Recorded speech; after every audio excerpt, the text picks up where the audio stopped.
It's another day, and it's another coach having something to say about Deion Sanders and the way he's running his Colorado program. Let's talk about it. This is interesting. After the bumper, stay tuned.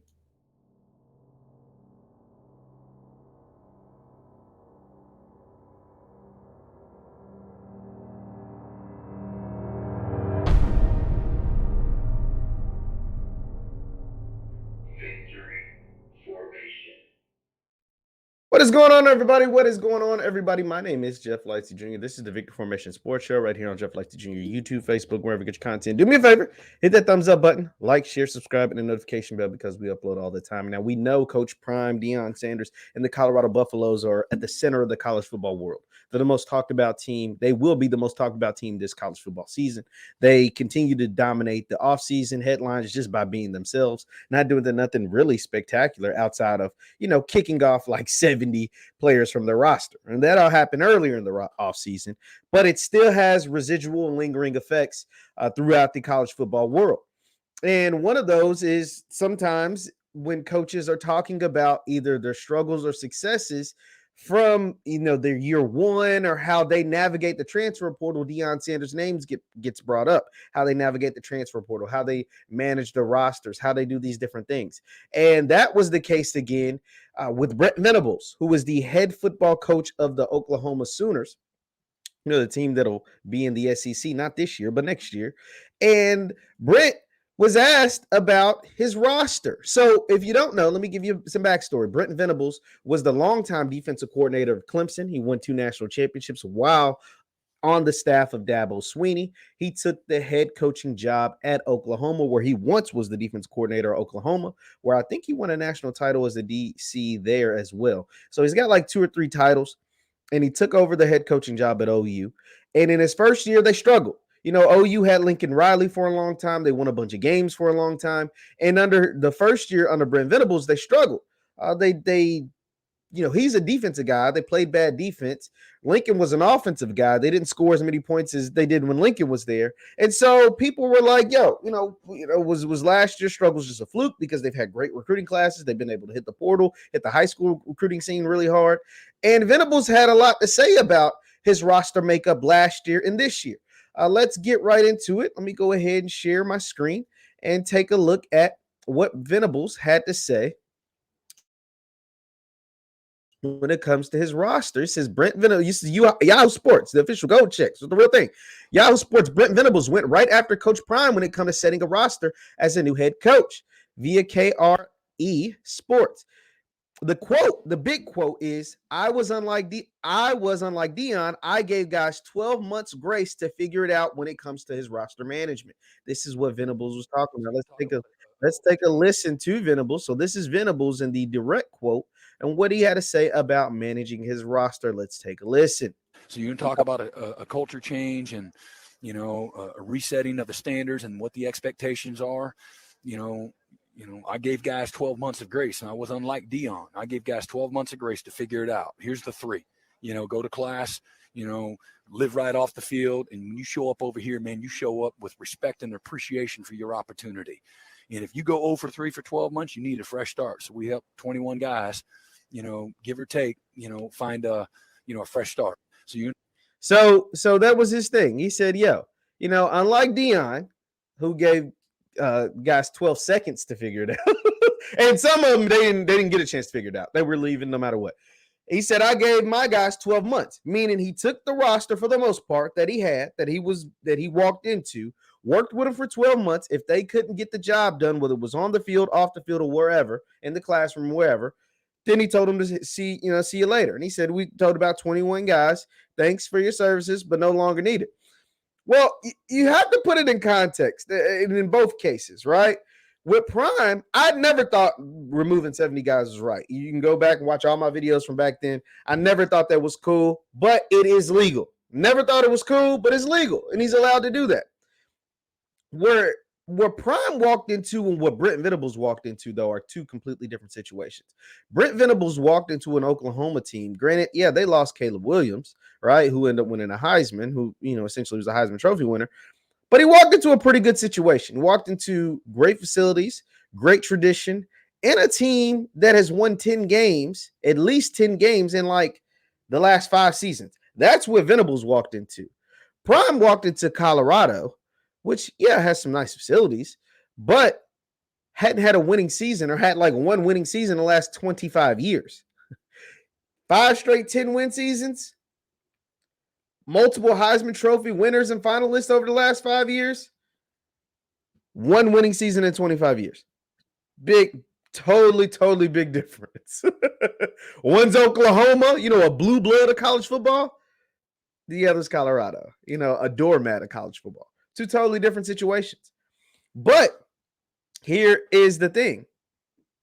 When we talk about roster management, and anytime anyone has anything bad to say about the portal, they're going to reference Deion. These are the demons that you bring upon yourself when you remove 90% of your roster. Now, granted, did you need to remove some of your roster? Absolutely. This was a one-win football team. This is a one-win football team in 2022. You had to get new players. You have to improve. You are Deion Sanders. You're too braggadocious. You have too many cameras around. You call for too much attention to be straight out garbage and not doing anything to at least try to improve it. That's not to say that they'll go out and win 9 games this year, like some of you all think. Some of you think they're going to win 8, 9, 10 games. But even if you only win 4 games this year or 5 games this year, at least you attempted to go out and win 9, 10, 11 games. But if you were to go out and win 2 or 3 games and you didn't have massive roster turnover, then people will be looking at you like, yo, why didn't you do more during the offseason? You know why I know they would look at you like that? Is because that's how, and it's a totally different sport in different schools in different cities, but I can use the example of Kenny Payne at the University of Louisville. University of Louisville, Kenny Payne walked into a situation where a team had only won 12, 13 games. He doesn't do much roster turnover, and they only win 4 games. 4 games in a freaking 32-game season. And people are like, yo, why didn't you do more? And so Prime did as much as you could possibly do. Go out and get players that ain't walked the halls of Colorado in decades, and Travis Hunters and Cormani McLean's. Getting guys to visit Colorado that would have never thought to visit Colorado over the last 25 years, that is. Like the Charles Lesters, getting Shador Sanders, et cetera, et cetera. And so he did what you could do. But when you do set a new precedent and you do something that no one else has ever done, that is going to call for criticism. And then you're very braggadocious. And then you film everything. And then you have multiple camera crews. You got the pregame show. You got Darius. You got Deion Jr. You got everybody. And then all the major networks. ESPN pulls up. Club Shay Shay. Big Noon Kickoff is coming to the first 2 games. Joe Klatt did a Big Noon interview with Deion Sanders. So you're getting all the press and publicity. So, yeah, that's going to spew some jealousy. Yeah, that's going to spew some hate. Yeah, that is going to have people put a target on your back. And so, therefore, when they're asked questions about roster management, transfer portal, et cetera, whenever they want to just point to what they consider something bad, meaning getting rid of 90, 95% of your roster, they say, hey, we're not them. We're not Deion and them. We're not Colorado. We're not doing things that way. We're doing it our way, and we're going to succeed our way. Whether they succeed or not is going to be up to them. And a lot of coaches, a lot of them are silently betting that Deion and them won't succeed. Silently betting that Colorado won't be good. Silently betting that this will be a disaster in Boulder. I guess we'll have to wait and see how that plays out. But some of them are definitely betting that it'll be a disaster. We read the Yahoo quote the other day that people think that this will be really good really fast and he'll be gone, or this is going to be really bad really fast and become a circus and they'll have to fire him. The one thing that I respect about Brent Venables, whether I'm a fan of whether he should have said this or not, that's beside the point, because you're able to say, and you're a grown man, you can say whatever you want. But just like the coach from West Virginia, I can't even think, was it from West Virginia? I don't know. Whoever the coach was, Pittsburgh, Narduzzi, Pat Narduzzi, that's who it was. Just like Pat Narduzzi, Brent Venables, you putting your name on it. The Pac-12 coaches is punks. They scared of the big bad boogeyman that is Deion. Now, part of the reason is they actually have to play him. Narduzzi doesn't have to play him. Brent Venables don't have to play him. So they can say what they want about him, whether it's good, bad, or indifferent, and not have to worry about seeing him actually on the field, whether it's this year, next year, 2 years, 3 years from now. They don't have to play him. So I'm glad at least it's not an anonymous quote. I'm glad you're not just subtweeting them or sending subtle shots. You're just saying how you think. Unlike Deion, we gave our guys 12 months. Now, the Pac-12 coaches, they send subtle shots. Well, we don't like Deion. Oh, yeah. Man, forget all of that. If you go say something, say it with your chest. Don't be scared to say it. Say it out loud. Matt Rule said how he felt about Deion in Colorado out loud. Pat Narduzzi said how he felt about Deion in Colorado out loud. And now Brent Venables is saying how he feels about Deion and what he's doing in Colorado out loud. Now, do I agree with everything that these coaches say? Absolutely not. I don't agree with all of it. I agree with some of it. But one thing I respect is that they're saying it with their chest out. They're saying it. They're not, anonymous quotes, anonymous coaches, subtweeting, whatever. Somebody asked them a question. If they feel like using Coach Prime and CU in Boulder and Folsom Field, whatever's going on out there, as their example to what they don't want to do or what they don't want to be like or what they don't want to be known for, then cool, as long as you put your name on it. And that's what I respect.